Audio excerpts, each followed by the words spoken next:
Hey, gang, welcome back to American Zarathustra. I have today with me an amazing singer-songwriter from the UK, the wonderful and glorious Jody K. How are you today, Jody?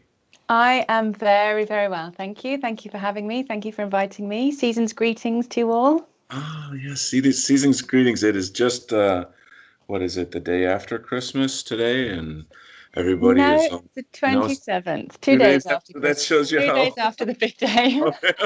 that's how burned out I am from Christmas. So I guess that, I'm still stuffed with turkey or something and I'm going slow. But yes, Christmas is past, New Year's is coming. So I thought it would be a great time to sort of think about, where we've come and where we're going. And I can't think of anybody better than someone who's really positive, Jody K. So you've got a really great spirit and a great attitude. And well, first of all, let me just quick ask you, how was your Christmas before we get into that? My Christmas was beautiful.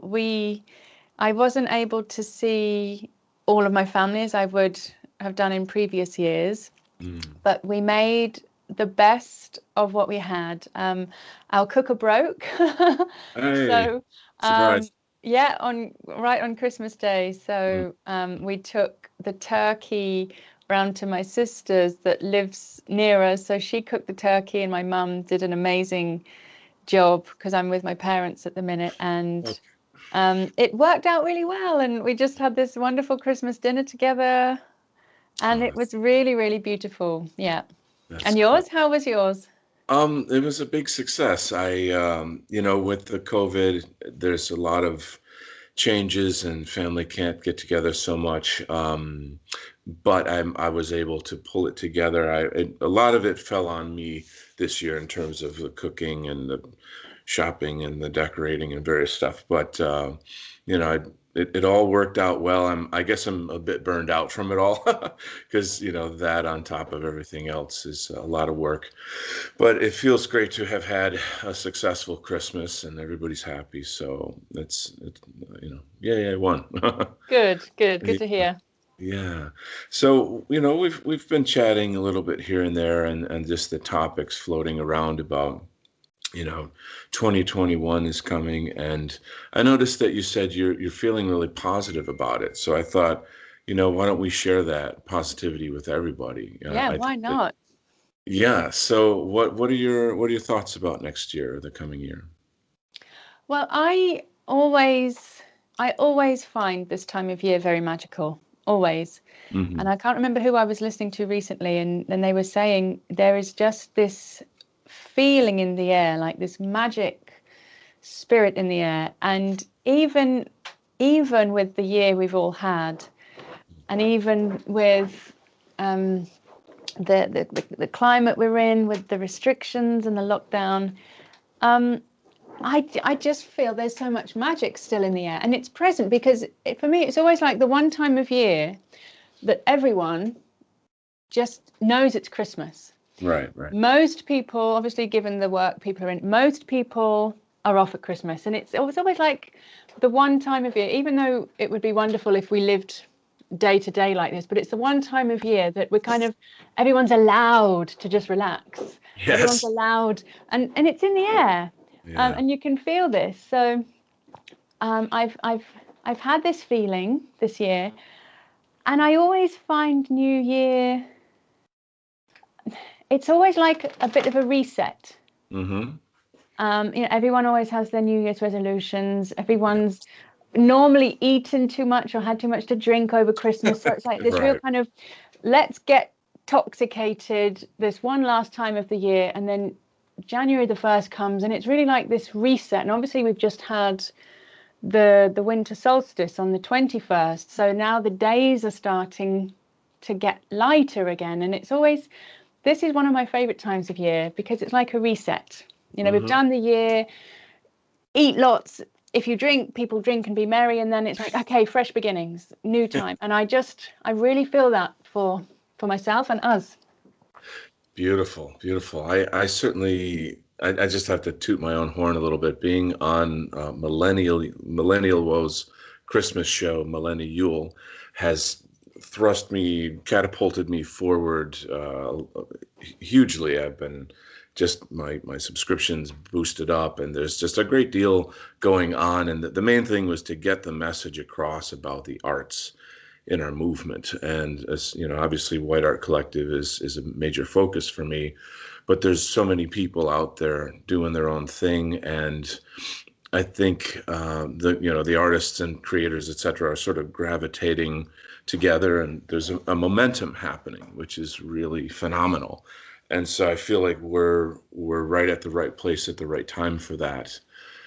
And then on the broader topic, yeah, like you say, I feel it is a time of the year where you do get reflective. You know, you kind of think back.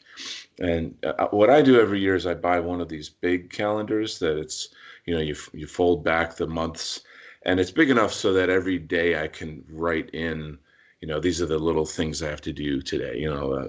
just keep a kind of a nice schedule.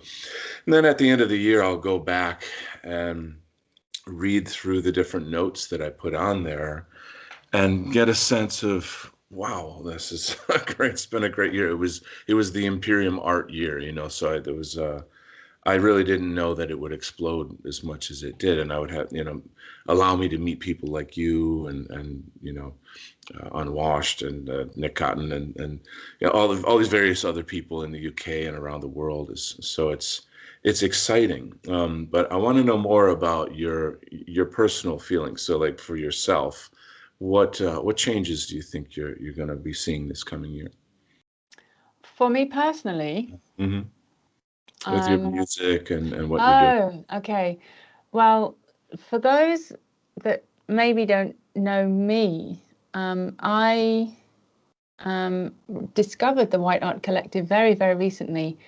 And of all the people online being interviewed, of all the people that I was watching streaming, just hearing that there was such a thing as the White Art Collective just opened me up to this expansiveness of me being, I used to be in a band, but when you're a solo artist, it becomes just you. And Mm. so I had my songs, and when I started streaming, I originally thought, okay, I'm getting slightly political, and maybe my songs need to remain over there and I need to have a private channel. And then I thought, no, why? Why do you have to have this internal division and separation? So I brought my songs Mm. out to the people and the community, and what a welcome it was that I honestly, and people were like, wow, this is really, really good music. We love this music. And then I heard of the White Knight Collective, and I heard of all the artists within that community. I was like, wow, so me on my own as an artist, now I'm musically and creatively, I'm part of this Mm. much bigger sphere. Yeah. But as a people, as a community, I'm part of this much bigger sphere, which again is new for me this year. I Mm. became aware of myself and my group and my people in May of this Mhm. year. So it's very, very recent. And connecting with you and Jeff and Mama Pete and Hyreef, it's and James Fox Higgins in Australia. It's wow, Mhm. there are so many of us, and there are so many of us coming together now at this time.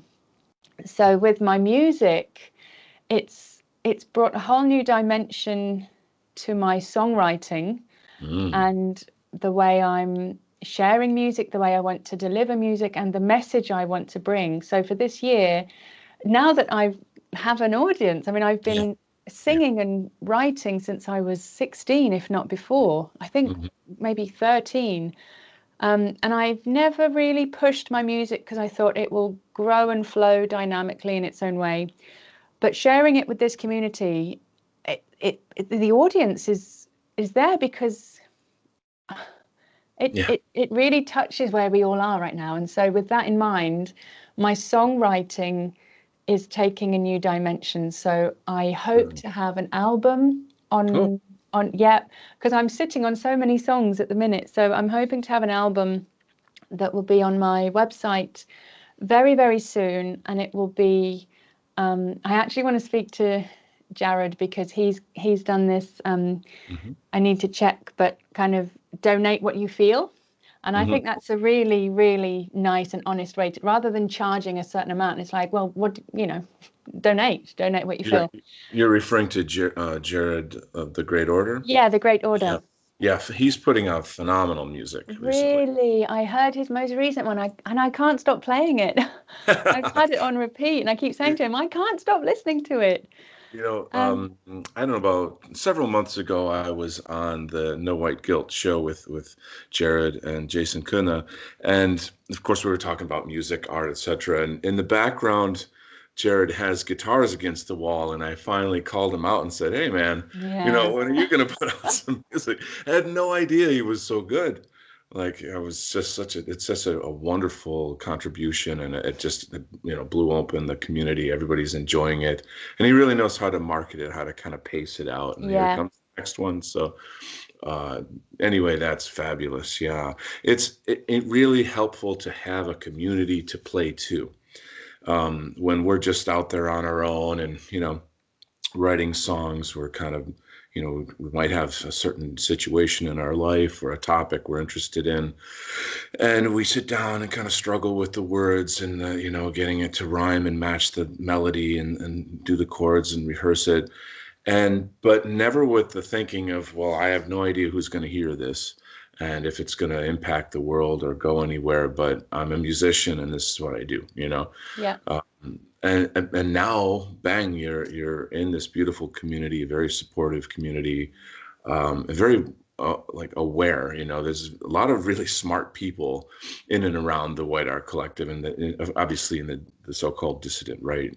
Very, very bright people. So it's a great audience. It's really exciting.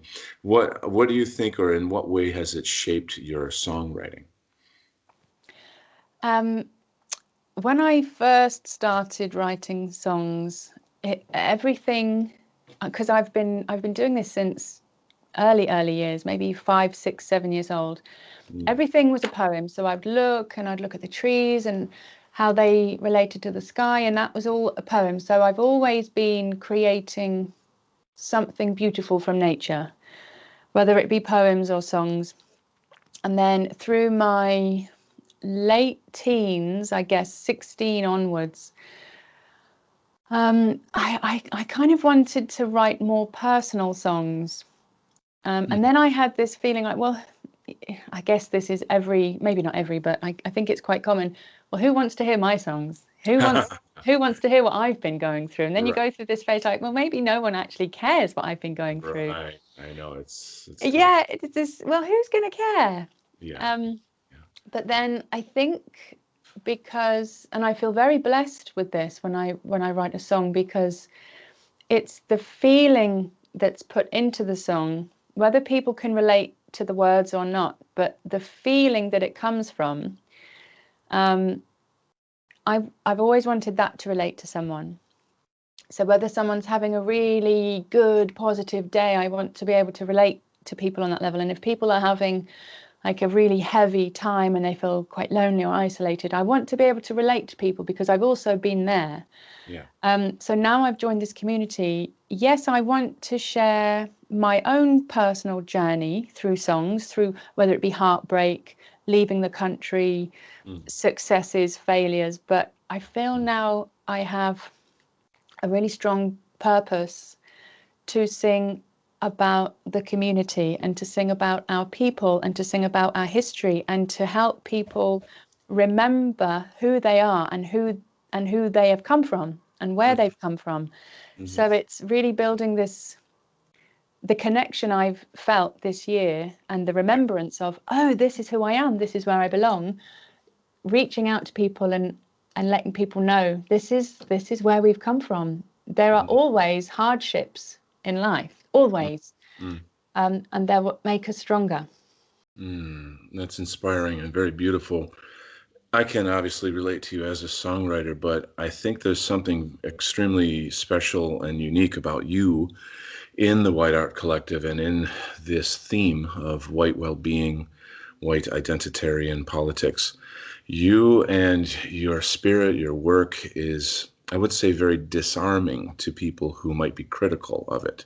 You're an extremely beautiful, authentic person, and that just calms people down. There's just a certain energy that you exude, and something about this theme of white identity that has got our people and our enemies in a bundle. They're all kind of, I don't know, just angry and counter signaling us and all this kind of weird stuff. So, like, for example, there's a Facebook page, fans of the White Art Collective, and there's a discussion going on there where one of the guys that looks like he joined, he started off by saying, like, this is ironic, right? Like, wink, wink, nudge, nudge, like we're really mocking out white people or something. I don't quite get his meaning.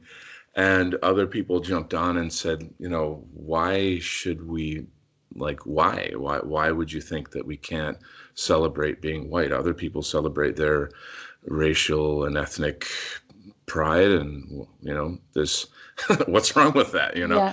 And there was no response, and I'm glad that somebody came out and, in a non-aggressive, sort of non-confrontational way, just simply stated, like, to me, this is like the sky is blue and the grass is green. I don't know why we should even have to answer such a question. But your music and your approach, I think, is going to be really helpful to bridge people and calm them down and not have this weird, anxiety about being white and being explicitly white in some way. So excited to hear about the music that you've got coming out. Could you give us a little sneak peek into the songs that you're, quote, sitting on that you'll be putting out in your album?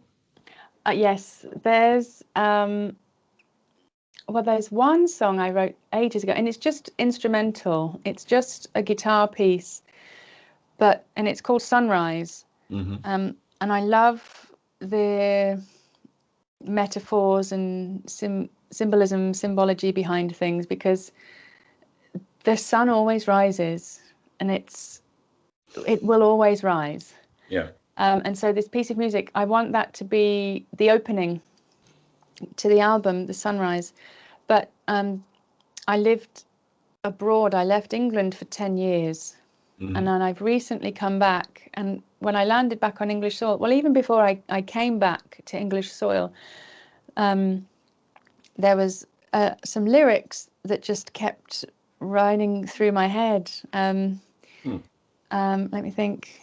And how I long to see the green, green grass of England, the green, green grass of once my feet did roam. How I long to see the rolling hills of England, how I long to see the rolling hills of home. So I was really just England. I want to see England. I want to be back in England. So this one is Rolling Round. Another one, My Home and My Country, Here's to England. Mm-hmm. And it's about my journey of living in England, not being very proud of my nationality, not being very proud of my country, because it was taught out of me. Right. So I left and went to discover the world and discover myself. And now that I've come back, this other song is my journey of when I left England, how I left England, what happened when I was away, and now coming back to England as a proud English girl, as a proud Briton, as a Wonderful. proud member of the white community, which again Wonderful. had been taught out of us. Powerful stuff. Yeah, and my journey, because when people talk about the red pill, sometimes people can go through this process over a matter of years, but mine was very, very quick, very strong. So I woke up in May. Yeah. And within May to November, I woke up, had my red pill, joined Patriotic Alternative, joined the White Art Collective, realised what was going on, came back to England, and I'm now very, very much into the activism. And because of my journey, I've been there. I felt the fear, I felt the shame, Right. I felt the doubt, I felt the veil of guilt. But no, we don't need to feel that because it's not real. And Hmm. that's why this won't last, because it's not real. It's not Yeah. true what people are Beautiful. saying, and Beautiful. therefore it has no life. Yeah. That's- that was amazing. That was so beautifully put and just flowed. It's so, this is what I admire about you, is how well plugged in you are to your intuition and the flow state. And you're able to just simply say things like what you just did. It's so simple, but incredibly powerful. And here's another interesting take on what I'm hearing from you is this whole thing about focusing on celebrating yourself, celebrating your identity, national, ethnic, racial. That we spend a tremendous amount of time fighting, and we're really, we meaning sort of the quote dissident right, alt right. We're really good at fighting. We know how to, even fighting among ourselves, and I feel like, what about taking half of that energy and focusing it just on the health Yeah. of our people, our friendships, our families, our communities, and ourselves? And the arts are clearly a lot of that, right? It's fun, exciting, inspiring. I think like the movement probably would be twice as strong if we took care of our kind of cultural and spiritual health. I know those words are a little fuzzy for some people, but I don't know. What are your thoughts on that? Um, I I agree fully, and I also agree that the words might maybe have a little bit of discord with people, even to talk about cultural health and spiritual health, because um, being someone, I'm 37 soon. My birthday's coming up, and being this age and only now coming through my upbringing of deracination and the guilt and of the litany of sins that have been put upon us, with the white guilt, feel really bad. Mhm. And whether people are aware of this or not, it's like a veil that's been put over us. Sometimes it's invisible and some people can see it. But now that I've seen what I've seen, the the cultural health is so important, because that's what connects us all. That's what brings us all together. Mhm. And yes, there are differences. Some people are devout Catholics, some people are pagans, some people are druids, some people, and I think with, diversity is our strength Mhm. within our own, because we are all diverse. Even within the Christian church, there's the Protestants, there's the Catholics, there's so many divinations of Yeah. different areas. So yes, diversity is our biggest strength, and I think recognizing that and not feeling that your area is threatened or that yours is better or more suited to another person, and just firstly just stepping back and saying, well, this is our culture. What is our culture? First of all, I think we need to go back to that, which is what you are doing. You and Nulis and the White Art Collective of bringing the culture Mm. back to Mm. us, because I left England, and not there's so much of England I don't know. There's so much I haven't seen. There's so Mhm. much history I don't know, and now I want to appreciate this. Mm. So being comfortable to explore that, rather than the shame of, oh God, I don't want to look at that, or I Mm. shouldn't look at that because we don't deserve it. And it's this feeling of guilt, like we don't deserve this. We did something really Mm. bad. We don't deserve this. Mhm. So from Mhm. the cultural perspective, yes, we have a beautiful culture. We've done amazing things, but then the spiritual health, for me, that's where I I gain my positivity from, Mm. Mm. because things will fall apart, things will get heavy, we can get ill, the society is ill, we just have to look out the window and see what's going on. But for me, just holding that sense of, it's it's not even hope or faith, it's just a knowing that we're going to get through this. And I think as long as we can just hold on to that, like, yes, we're in heavy times, but we are going to get through this because as a people, as a race, we have got through dark times before, heavy times, Much heavier, actually. lots heavier. So I think it's just a case of remembering, and reaching people and letting them remember. And whether you have your faith in nature or God or Christ or the trees, just coming back to that place of stillness and just remembering and like connecting, to just Mhm. see us all like a web, because Yeah, we've never met in person, yeah. but I love you like my brother. Yes, and I love you Because like a we, sister. yeah, and how beautiful is that? Because Marvelous. we are connected. So just, and I know this might again be a bit too fuzzy or a bit too much for people, but just seeing our community like a web, Mm-hmm. and whichever forms, and the like the World Wide Web. So we've already got, the symbols, Similarity. yeah, through the World Wide Web. We are all connected, whether Yeah. we are connected on Twitter, Facebook, Instagram. But as a people, we can't actually see what's going on the World Wide Web. We are just Mhm. connected. We just have to turn it on. And as a people, we have that same connection, that same, and Jason speaks about this, Mhm. the spirit, our Mhm. spirit. We Right. can't see it, but we can feel it. And if people have forgotten, there's ways that we can just help people remember that connection. The Western biospirit. It's a That's the one. brilliant dialectic. And by the way, congratulations on destroying the diversity dialectic. You did beautifully, saying like diversity is our strength, but meaning it in a completely different way Yeah, than what it was designed to yeah. do. It actually is quite incredible to take the enemy's weapon and turn it into medicine for us, so to speak. And so we should. And so we should. That's a brilliant alchemy, actually, if you think about taking their words and their kind of twisted lies, and then recontextualizing them in some way. So that's one of the best experiences for me within the White Art Collective is getting exposed to, and in this whole movement, is getting exposed to different types of culture.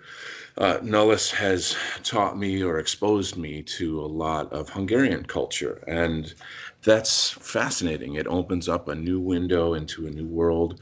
I'm trying to get a German friend of mine to get on the show. He's older, has some difficulty with technology and stuff, but his voice needs to be heard. We don't have enough focus on the Germans and what they're experiencing. Mm. I want to get back to my buddy in France, Flash Gorgon, get him back on here. So I'm trying to look at 2021 as more diverse content for American Zarathustra. The Imperium Art project is phenomenal and great, but there's a lot of other things and other people that I'd like to just open up to, and so I'm really happy to be chatting with you. And Oh, me too. get all that going. So you know, taking a positive attitude in itself is kind of like putting on some armor, some golden armor, and just saying, you know what, I'm going to shine. I'm going to shine in the darkness. And even, some of us have to kind of fake it until you make it. That expression, and it works. When you look at, how do I say this? So your brother or your sister is kind of down in the dumps over this or that, and what do you naturally do? You lift them up, you try, and sometimes you need to commiserate with your friends because that's what they need too, right? Yeah. But as far as us content creators, I think that in a dark world, we have to be golden. We do have to shine, and it's not the easiest thing all the time to be positive, to like make an effort. And it's kind of an agnostic state of mind where you're like, I don't know for sure what's going to happen in the future, but you know what? I'm just going to go boldly forward anyway. And that confidence, it's an energy that, you know, the people around you kind of, they get that energy, and then it pushes them forward in some way. and everyone has their own little path. Someone's writing a book, someone just wants to donate, or another person is learning about a new area. I've got people coming to me all the time looking for advice or validation, or that just want to share ideas, or donations or things. And let's keep that positive energy going. I wonder if there's any advice that you could share with people about how you're able to stay positive. I'm actually going to be doing a stream on this in the new year because for those that have actually seen me stream, one thing that's been quite apparent with people is my smile. My smile is a gift. For sure, absolutely. And smiling and laughter actually change the body and the mind. Laughter is literally one of the best medicines because when you laugh, you're working the diaphragm, so your diaphragm's getting worked up, and it does send these good hormones through the body. And the same with smiling. But I wanted to do a video on this because when I came back to England, so I was living in the Mediterranean for 10 years, which is it's sunshine, it's a different way of life. Right. And the island I was living, people always used to describe it as a bubble. And it really is. It was like a paradise bubble, Yeah. like a microcosm of the world. And Yeah. you could go there and you could just shut off, but you'd wake up in the morning and life was good. You could go to the sea, you could have, your friends were there. Yeah. But I was very aware, once I woke up and I was aware of what was going on in England and in Europe and in America and all over the world, I thought, I want to come back. I want to get physically back and help from my homeland. And coming back, so obviously I landed back in winter time, so I didn't have the sun. And a friend of mine said I've literally landed back at the darkest time. Now, seasonal, yes, it was the darkest time because it was winter, but politically, culturally, it's the darkest time to come back. And I had a moment where I was knocked off my feet. I felt I couldn't speak to people. It was very difficult to put into words what I was going through, and I felt like I hit the bottom. I actually crash landed, couldn't make sense of anything, but I still felt that spark in me. So as low as I got and as heavy as everything felt, that spark didn't go out. And whether this is Christ energy, whether this is God, whether this is the spirit, what does Jason call it? Western biospirit. Western biospirit. It was in there, and it's like a light. And you've said about being a light in the darkness. I love the metaphor of us being lighthouses. Yeah. Because when we can shine our light, and this is again very biblical, and be beacons for others in the darkness. And I always remember the scene in Lord of the Rings in the movie where they light the beacons on the mountains, and that's their way of spread. And it's just, that's how we are. You be the light, and someone else, and they see you, and it's like you give permission for them to be a light as well. And then when they spark up, they can light their community, and that's how it goes. So I want the stream I want to be doing is, I'm going to call it Behind the Smile, because people see my smile, and I don't want that to come across. And someone actually said to me that maybe people look at that and think, I can't be that happy, I can't be that positive, and I kind of set myself apart from other people, like I can't reach that state of ecstasy. But I want people to know I'm human. You are? No. Believe it or not, yeah. Yeah, right. I have moments of doubt, and I have moments of where I'm sad and I cry, but this is the alchemy, and I don't know if this is the creative part of me or if this is just the process of alchemy. We can all feel fear. Fear is a natural feeling. Fear prepares us and warns us that something isn't right. But through alchemy, we have a choice. We can feel fear and let that defeat us, or we can alchemize that into courage. And courage isn't the absence of fear. Courage is using and channeling fear to help us move forward. And I choose courage all the time. See, And that, this is yeah, go okay. on. Oh, I didn't mean to cut you No, off. no, no, no, no.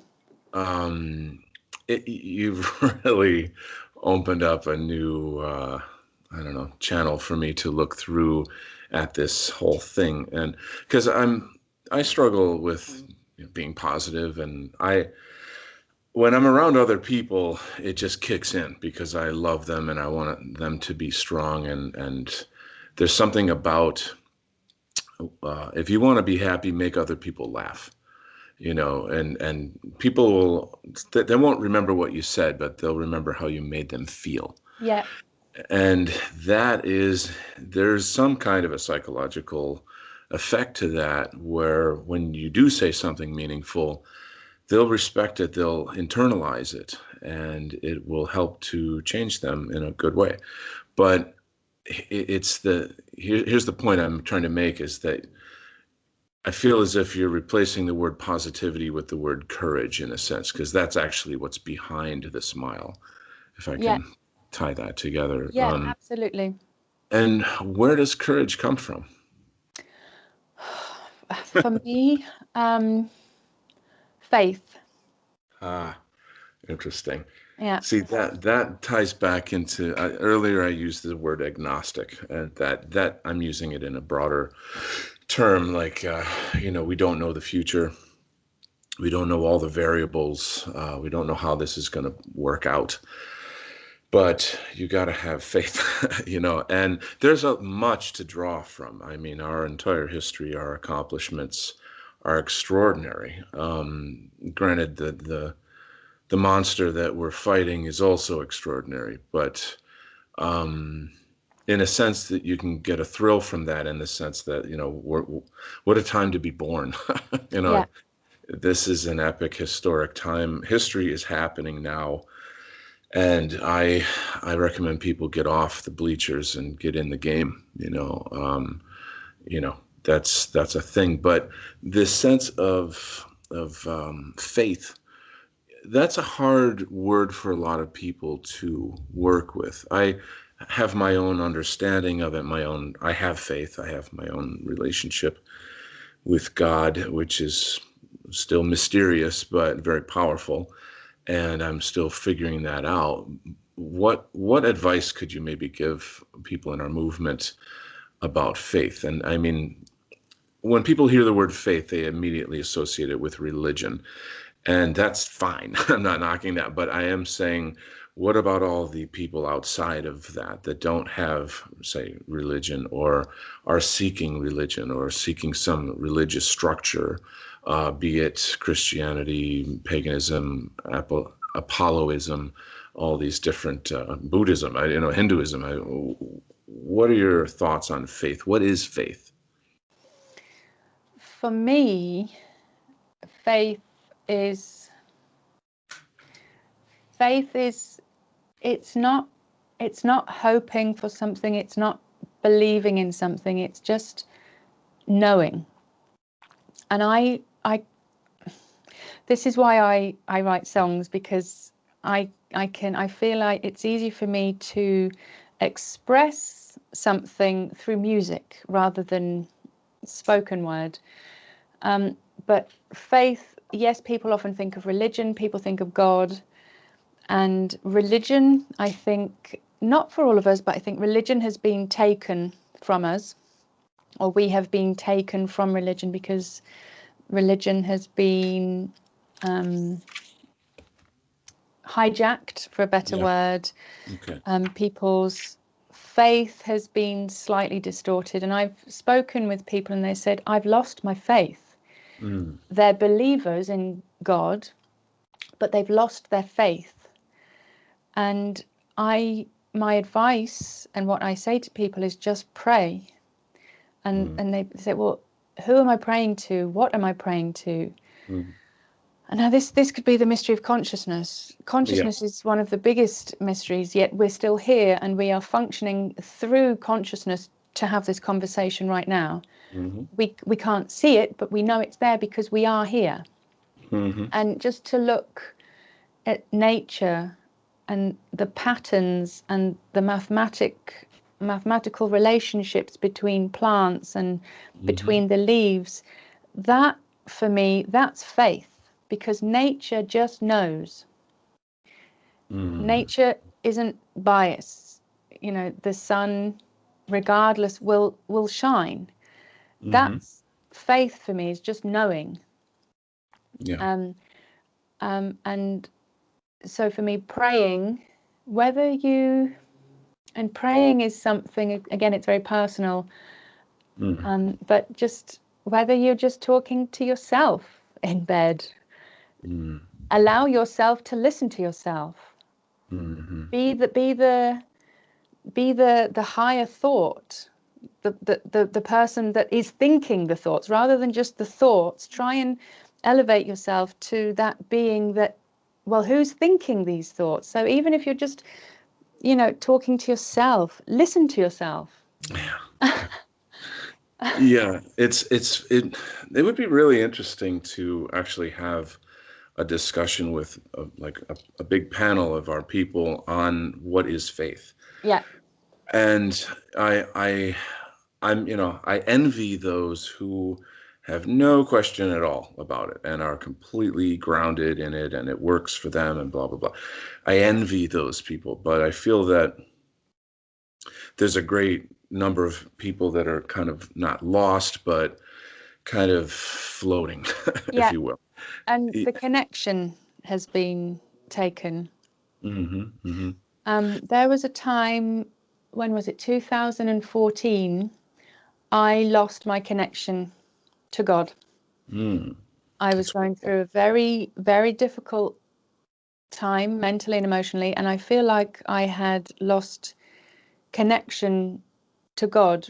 But mm, once I started coming round with a lot of meditation, mm-hmm, natural food, good health, mm-hmm, the connection was coming back. And it's like, oh, I just lost connection to myself.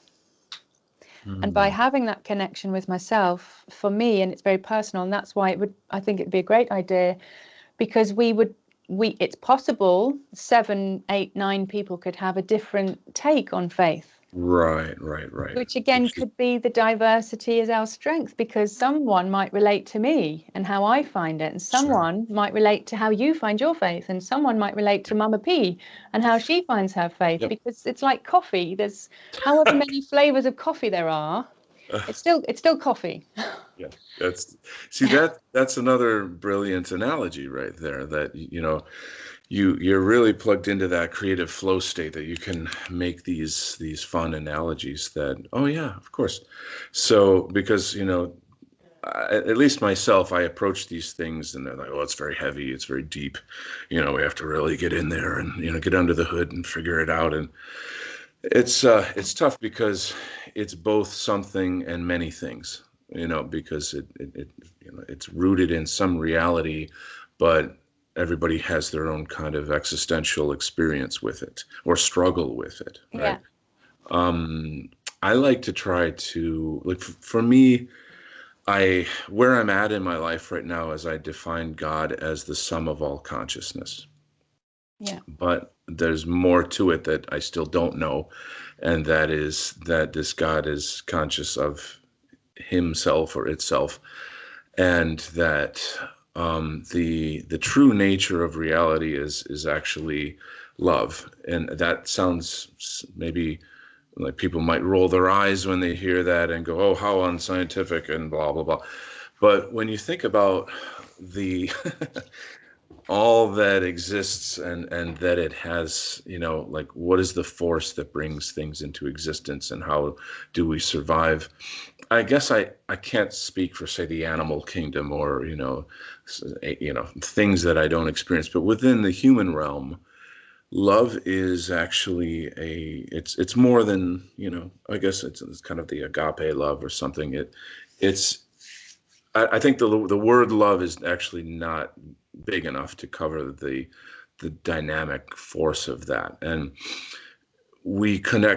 I connect to God through love, but also through fear, yeah, right? Which I guess is the opposite of love. And it's a destructive force. And consciousness is this crazy thing where we do create reality. And I'm not trying to get off, like, I don't know enough about manifestation and like where, like, say, Christ could say, okay, check those jugs of water again. I think you might find some wine in there. Yeah, Like, yeah, that's super manifestation power right there. Loaves and fishes kind of. I'm not at that Christ conscious level. But where I'm grappling with this, though, is that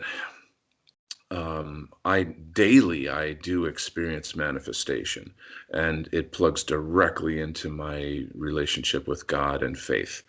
And I'm kind of like a child with a bunch of, blocks and cubes, and trying to put them together and construct my little kingdom, my little fortress or whatever for my life with this basic knowledge. I don't know. Can you speak to that at all in a way that could maybe reach people who are not grounded deeply in faith? yeah. And something that just came to me when you were saying fear is the opposite of love. Mm, It could also be said that fear is just the absence of love, rather than it being the opposite. mm, It could just be the absence of love, or fear is anything that is not mm, love. And I agree wholeheartedly. For me, if someone said, how do you spell God with 4 letters, I would say Love, because love has a frequency. It is a frequency. You can't prove you love someone. You can buy someone flowers, but you could mm. also buy your enemy someone you didn't like flowers. So Yeah. you can't prove love. It's just something you feel.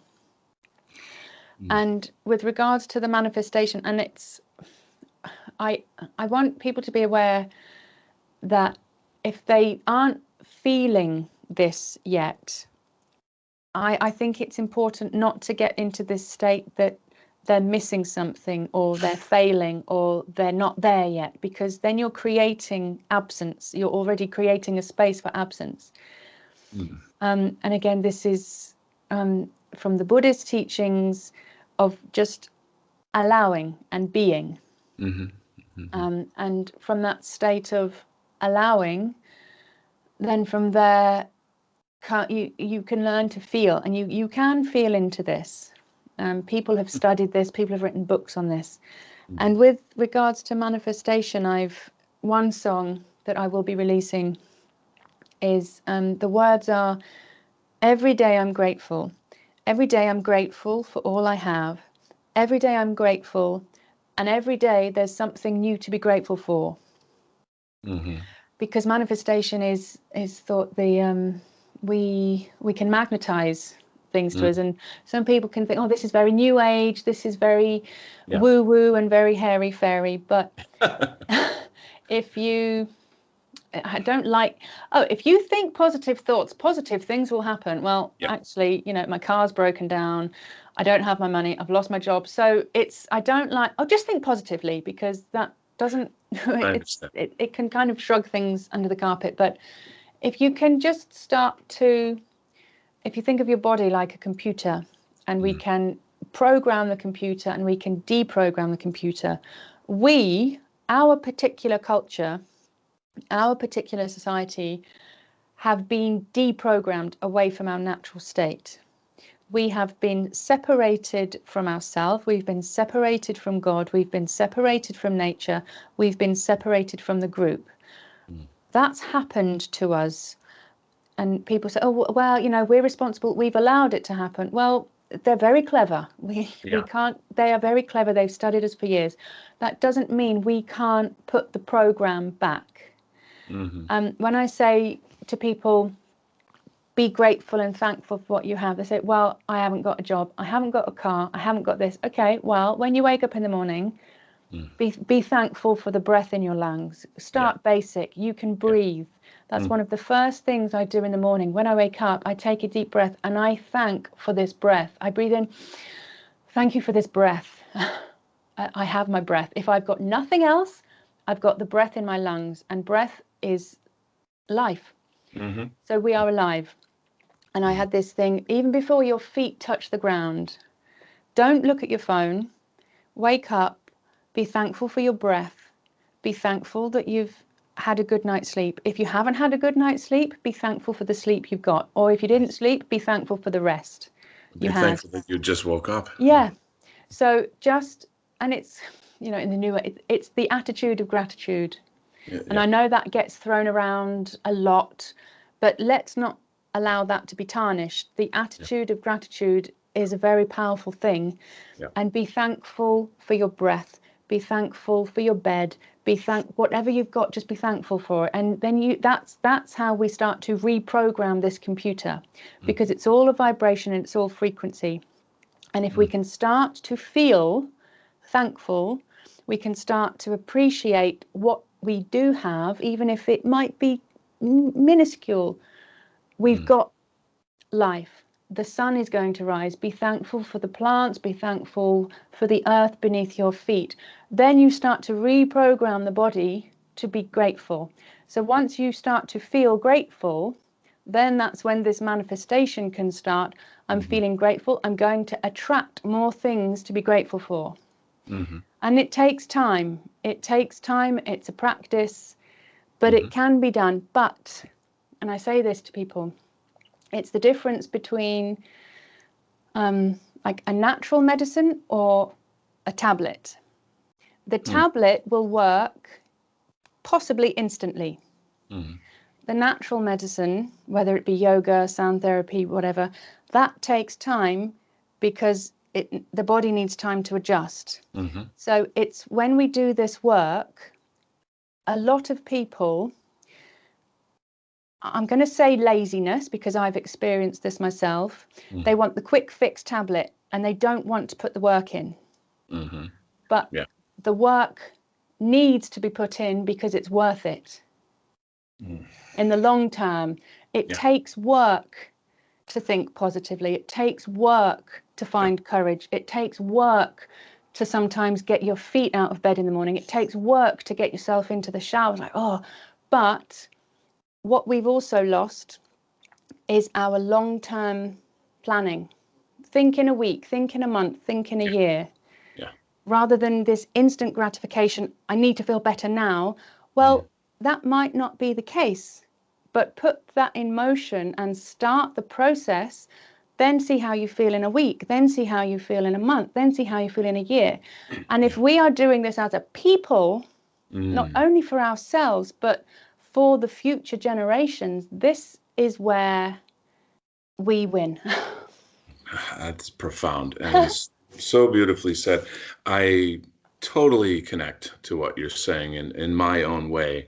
Those are practices that I've done as well. I should say after my divorce, I was totally crushed, like completely, pretty much paralyzed. I would say I was mentally, spiritually paralyzed for a long time. And this is long before I became Donald Kent and all the stuff I'm doing now. And to be that far under the ocean in the darkness and to think, how am I gonna live? How am I gonna, where do I go? How do I do this? It's and then do it all on your own. Yeah. In the end, it really was hitching myself onto gratitude and saying, and look around at people suffering more than you and have compassion for them and be grateful that that's not you. And then that's when you start to compile sort of all the pieces that help you to build your house, so to speak. And like you talk about instant happiness, instant gratification, it takes time to build a house, right? You build your foundation, et cetera, et cetera. And it was gratitude. It was, I have to say that during the time when I was praying, oh God, help me out of this, and why won't you listen, and why can't I, blah, blah, blah, all this like self-pity, and you begin to feel like you're just talking to yourself in a void, and that's even more profoundly negative. And that's when you realize, like, is my whole relationship to God about fear and gimme, gimme, gimme? Am I some kind of a spiritual child? Am I just what is this? I don't want this darkness anymore. And then for me, in my case, loving God, it became a power. And just saying, my God, what an incredibly beautiful day. What a wonderful friend. What a funny, cool experience that was. Wow, look at all this neat stuff over here. Or, wow, I have these skills. I can make money from these skills. Or, your people in your family. You just build out, build out, build out, loving other people, loving God, loving, you know, life, I guess, really. And I know that people who don't connect with God or don't believe in God, that's going to be a hard thing to process. You know, I you got to figure that out for yourself. And I don't mean to say that in like a, yeah, go figure it out for yourself like that. But the problem is people who are challenged by the notion of God already have kind of a network of ideas that don't allow just the word God itself is like makes them defensive, Yeah. and that's where if someone is in their own linguistic web that they've built for themselves and you can't penetrate that to help them, then I don't know what else I can do. But I would say try gratitude. Just start there, like you said.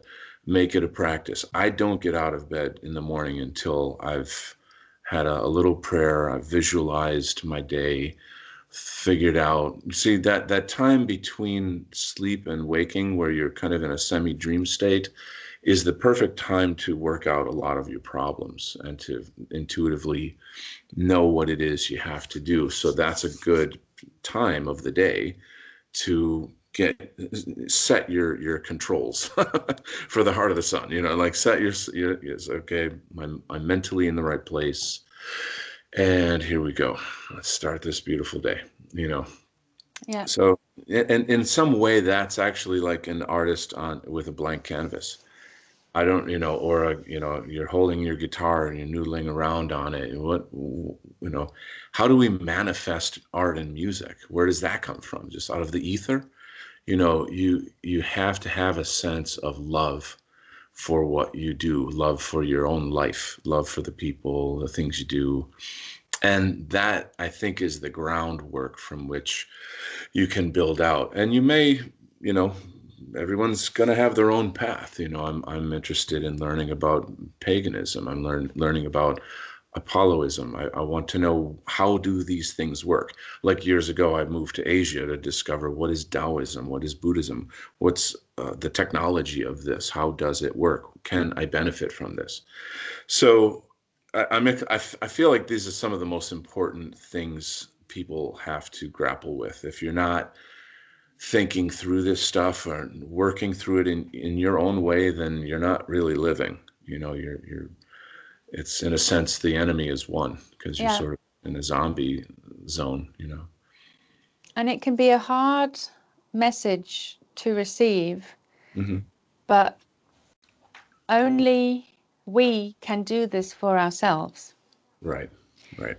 I often Yeah. say, if I can quickly jump in, a phrase that I use a lot in life is, only I can live my life and only I can die my death. And the first part everybody knows. The second part kind of, ugh, has the earth shakes a little bit when you hear it, because we have to face our own mortality. And that nobody wants to think of that. Nobody wants to say, like, I have to lay in my own deathbed someday. Yeah. Yeah. And that's not nice to think about, but I'm not afraid at all of that. And I've come to terms with that a long, long time ago.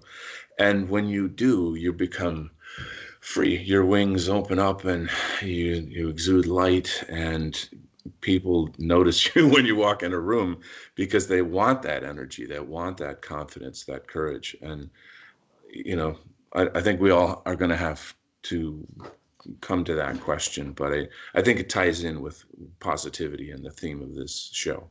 Yeah, definitely. And I used to be terribly fearful of everything, really. And that's why I feel I can stand so strongly where I am now, because Mm. people say, "Oh, it's easy for you. You're so happy." Well, I'm only this way because I've known the other. Right, right, I've lived in the pits, I've lived in the darkness, I've lived in the fear.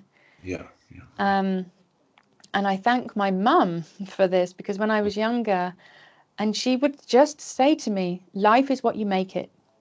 mm, Life is what you make it. And now I'm not taking away from the fact, people that may not be comfortable with the word God, or they may mm, not have a relationship with the word God. mm, This is not your fault. mm, God has been taken away from us. mm, So don't don't fall into this is my fault. No. So first of all that, but life is what you make it. Now if you're given a situation, um how you can't change the situation, but you can change how you deal with that. You are responsible for how you deal with that situation. mm-hmm. And so through positivity, whether it's courage, I don't stand here from theory. I don't speak from books I've read. I don't Right, speak from right. this pedestal of a big smile. I speak from experience, because I've been there and I got myself out. And I didn't get myself out alone. Mm, I prayed. I had friends around me. I would speak to people that would understand. mm, But if you're, I go to the analogy, whether you're, I don't know, you're going to do a bungee rope or you're going to do a parachute jump from a mm, plane, right. you have to be the one that jumps. There you And go. that's how you face your fear. You have to do it. And I don't live without fear. I just use it to my benefit, and that's the courage I get. I get a bit stubborn with myself. I'm like, well, I'm scared. I'm like, right, I'm going to put my feet down, and I kind of overtake myself, and I'm stubborn with myself. Say, well, okay, well, find courage instead then. All right, I Mm. will. And have this internal dialogue with yourself. That's okay. Yeah, Speak yeah, speak with yourself. And yeah. a friend of mine said, when his brain was going 10 to the dozen, it said, and he'd just stop himself and say, hang on, I do your voice. I know. I do your voice. Right, Listen to me right. now.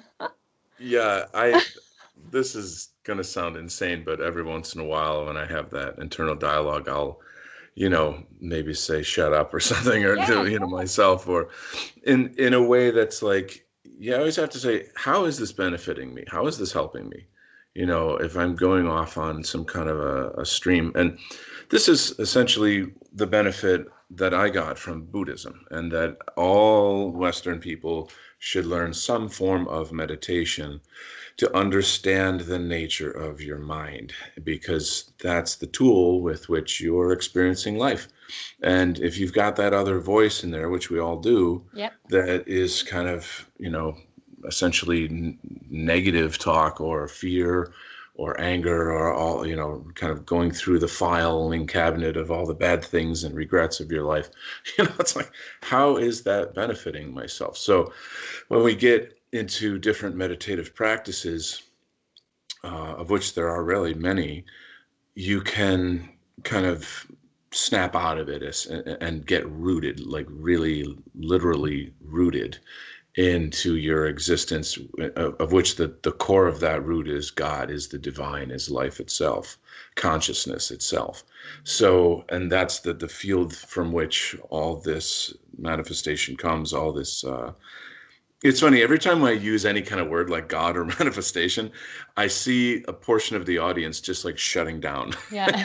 It's like God, there's no, what words do you want me to use that will like benefit you and open your mind like it.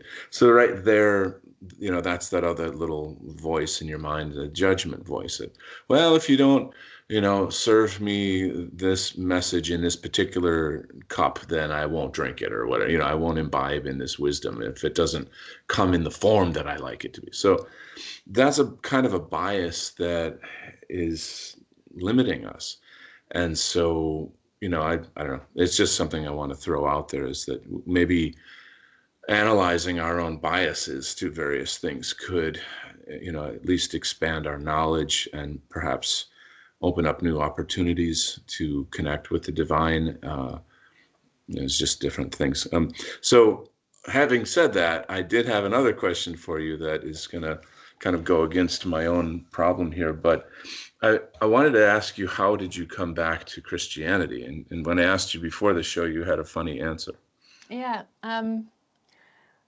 I I don't think I ever left Yeah. it. I Yeah. don't think it left me. Hmm. Um, Obviously, when I left, I've always had this sense of Christ.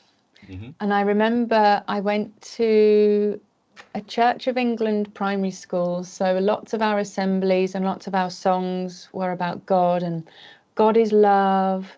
Um, Love is something, if you give it away, because you'll end up getting more back. And so I grew up in that realm. And I remember when I think I was early teenager, and lots of my friends at school, it was quite a deprived area where I grew up, and lots of my friends and people I knew, they were, I don't believe in God. And even as an 8-year old, for example, I'd say, I do.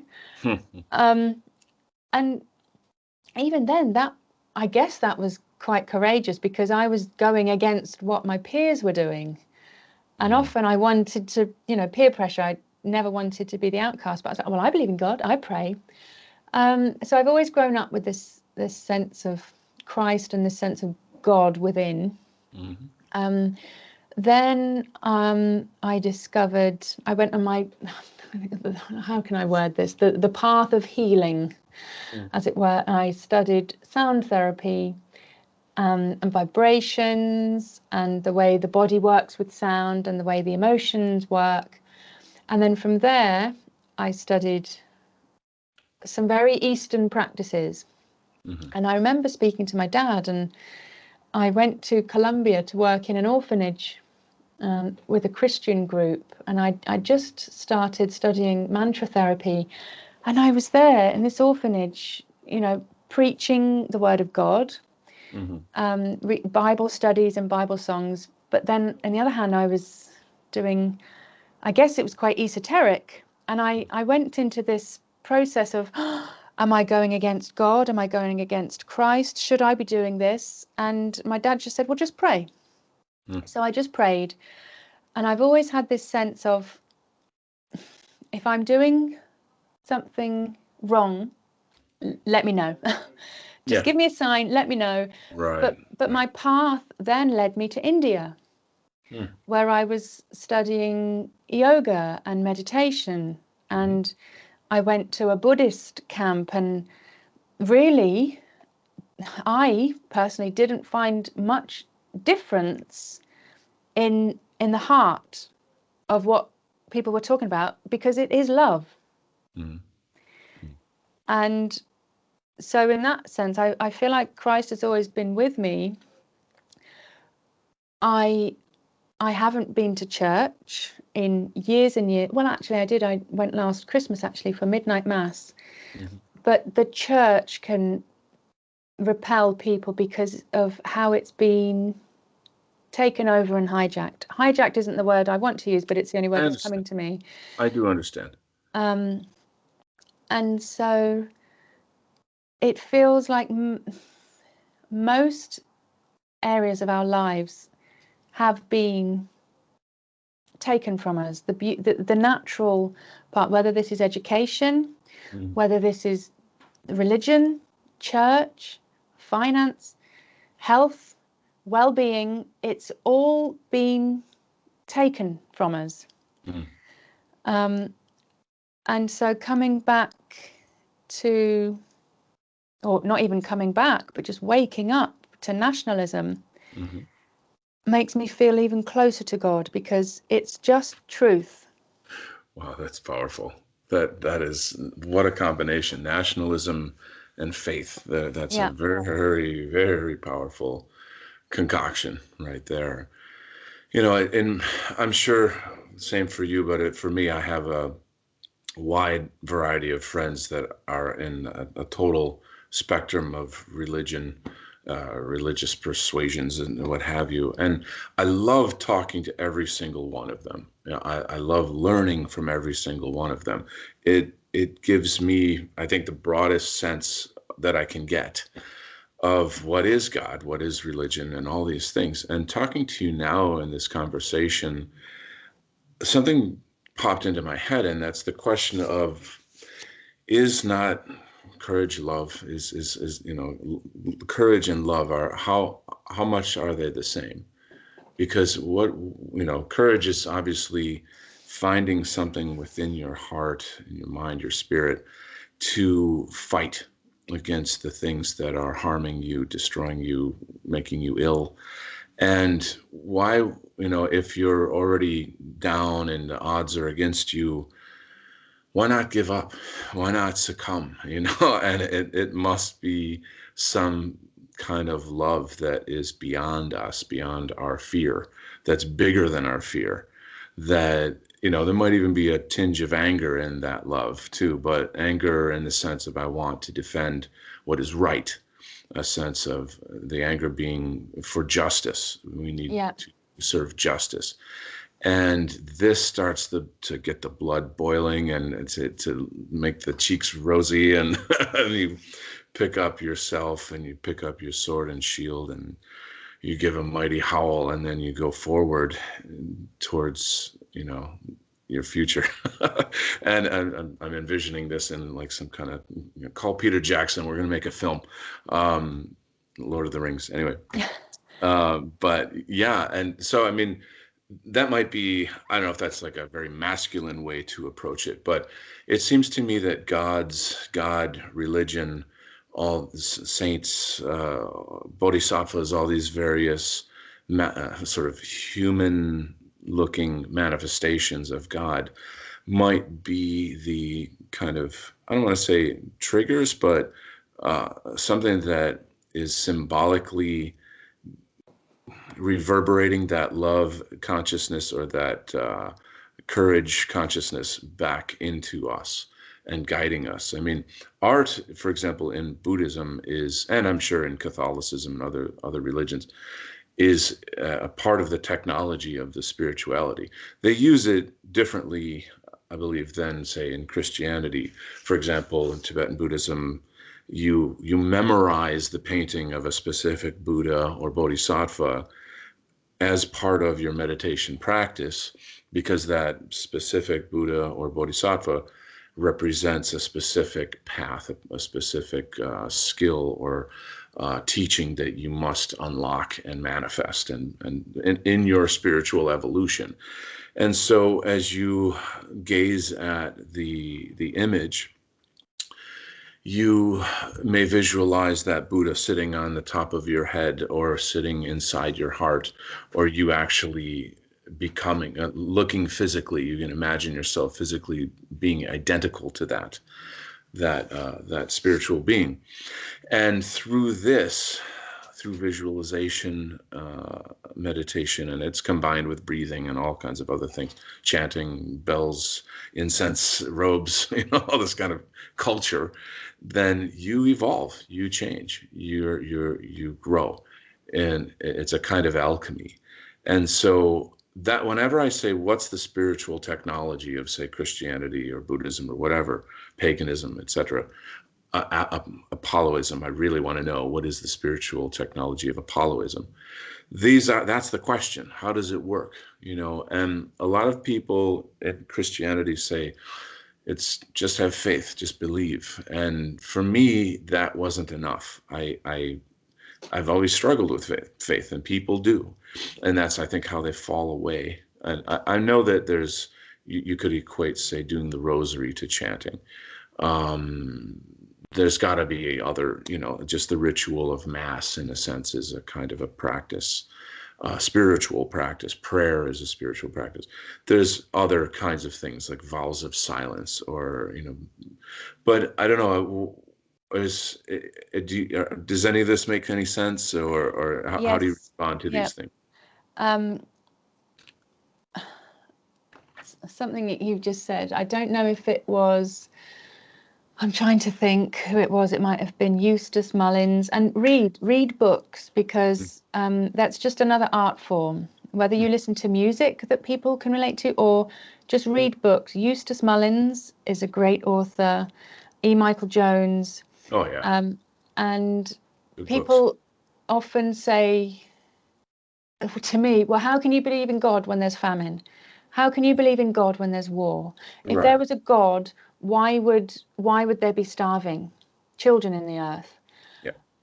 I can't answer that other than, and this isn't a cop out, this isn't trying to deflect the answer, but God really, really does work in mysterious ways. And I have a feeling it was Eustace Mullins, but it might not have been. Um, there is darkness in the world, but through that darkness, God has a way to come through. I've completely said that in the wrong way, but that's, yes, I can't answer for the wars and the famine and the poverty and the starvation. Mm-hmm. I believe that's in God's hands, and I do.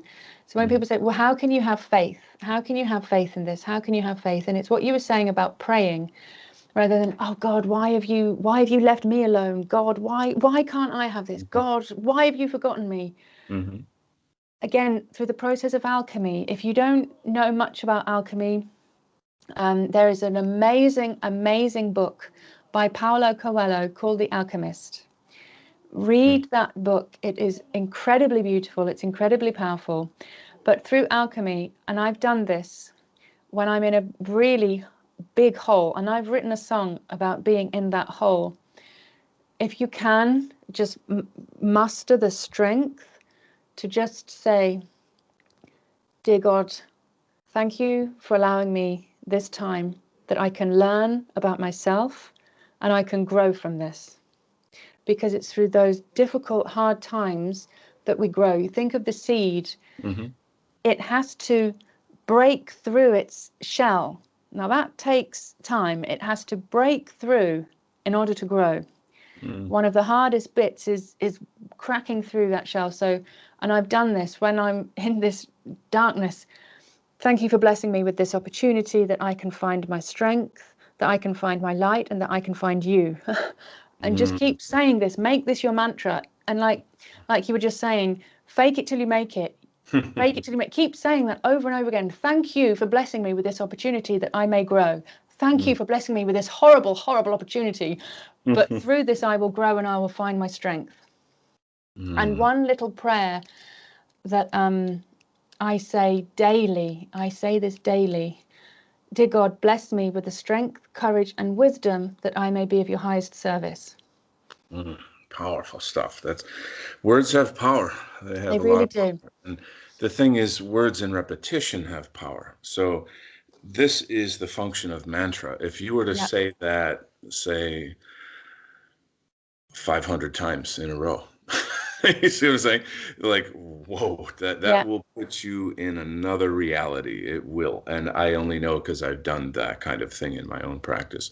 it's And true. then when you emerge out of it, you realize I'm a little different now. I've changed. I feel calm. I feel centered. I feel in control. I'm not afraid anymore. And I feel divine. There's something unexplainable about everything is beautiful all of a sudden.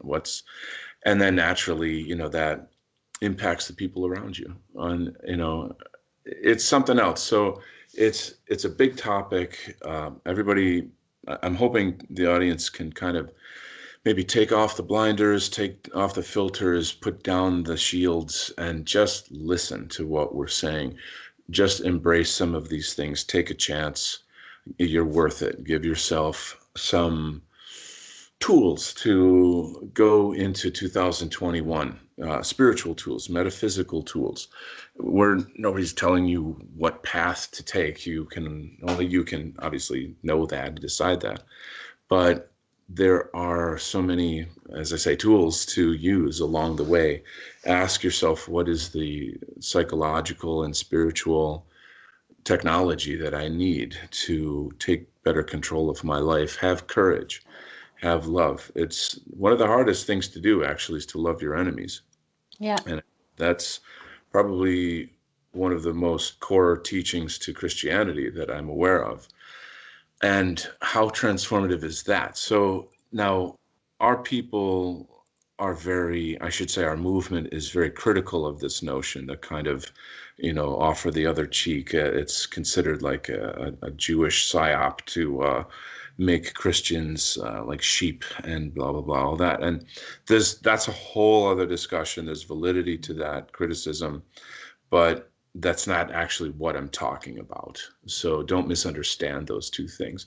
There is a certain, there's more to life than just how you experience it. But if you don't venture outside of your bubble, of your beliefs and your perceptions, then you'll never know. So I want to thank you so much for joining me today, Jody. I could never have figured these things out just by myself. It's through talking to our people and making these connections that we unveil these various truths. So let's have these conversations. Let's move forward together with courage and love. Absolutely. Well, thank you for having me on. It's been really wonderful talking to you. And yeah, I will be sharing because it's a topic that either like we've said, it's either people don't want to hear it, people have heard enough, Hmm. people have heard this, but it's been slightly distorted. So through this year, this is something I'm going to be bringing into my streams and my videos because we're not alone in this. You Hmm. think what's happened this year with people coming together, the power in coming together, we are not alone in this, whether that's your belief or whether that's not. But this is beyond us, and I live to serve. And in doing so, I feel very guided. Wow, that's beautifully said. Well, on that note, Happy New Year to you and Happy New Year to the audience. Let us grab the bull by the horns and take control of ourselves, our movement, our nations, and our destiny. Amen. All right, amen.